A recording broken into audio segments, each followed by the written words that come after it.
Hey everybody, it's Nat from Nat's Numbers, and this is the May 2014 Numerology Forecast, and I'm really excited to share this with you.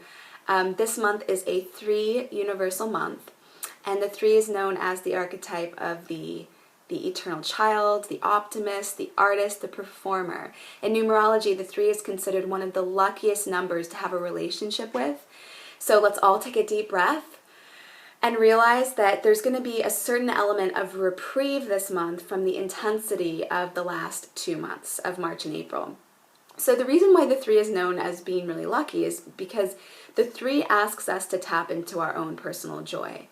And luck is a word that we oftentimes use for something that happens that we can't rationally, logically understand. But what the 3 is teaching us is that luck is really just where we become a magnet for more good and for more of the fantastic because we are tapped into joy and playfulness. So if you were to read in like a numerology book the generic version of what this month would bring, it would tell you that this is a time to socialize, to laugh with friends, to play, to be creative, and to express your truth. But what I found in my practice and in my personal life is that there's oftentimes a common blockage that is a hindrance to allowing ourselves to really leverage the superpower of the 3. And here's what it is. It seems that we get into the habit of constantly and perpetually preparing for an experience rather than allowing an experience to naturally happen. So let me give you some examples of how we do this and how this shows up. It might be where we're constantly working hard to acquire more money so that we can finally one day relax.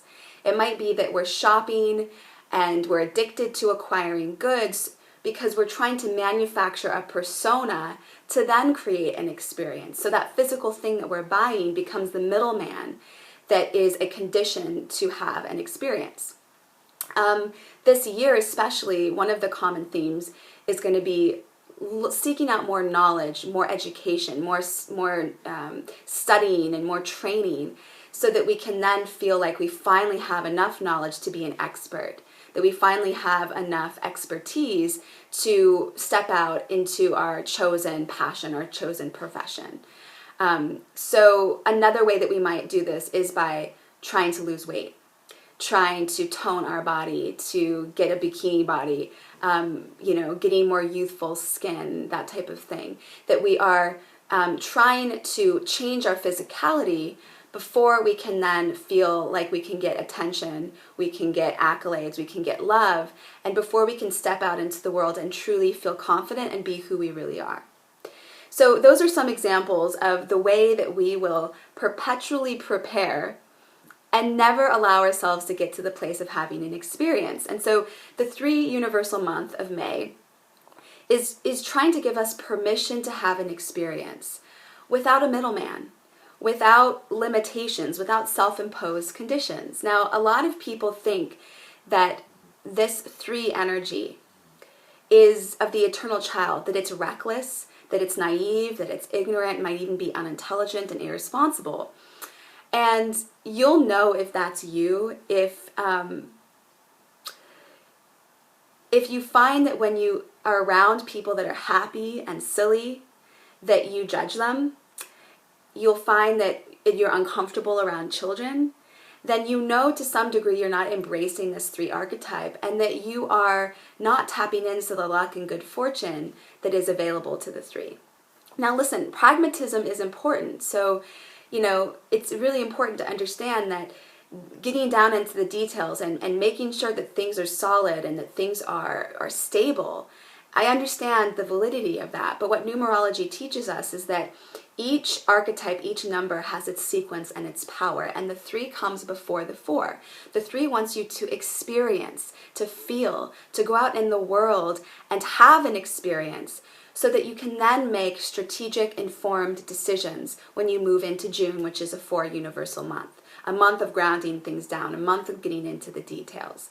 So here's a little exercise I want us to do together. All right, so I want you to take a couple deep breaths. I'm going to do this with you. And I want you to first identify something that you have been and that you are seeking. So it might be that you want to acquire something physical. It might be that you want to acquire a state of being, a quality in your life. Could be anything. But just think about something really authentic, something that you really have been seeking out over and over again. And then I want you to think about identifying the experience that that special something would evoke in your life. So if that special something that you've been seeking was sitting in your lap, it was in the room, it was happening right now, what experience would you be having? And the second part of that is, what feeling would that experience create? All right, so what is something that you're seeking? If you could have that something right now, what experience would you have? And what feeling would that experience evoke? And now I want you to take a moment to close your eyes and to ask yourself how you can feel that feeling right now, today, without any conditions, without any delays, without any middleman. How can you have that experience right now in this moment without any preparation? So I would love to hear what came up for you guys. And I'm going to comment below and let you know what came up for me by doing this exercise.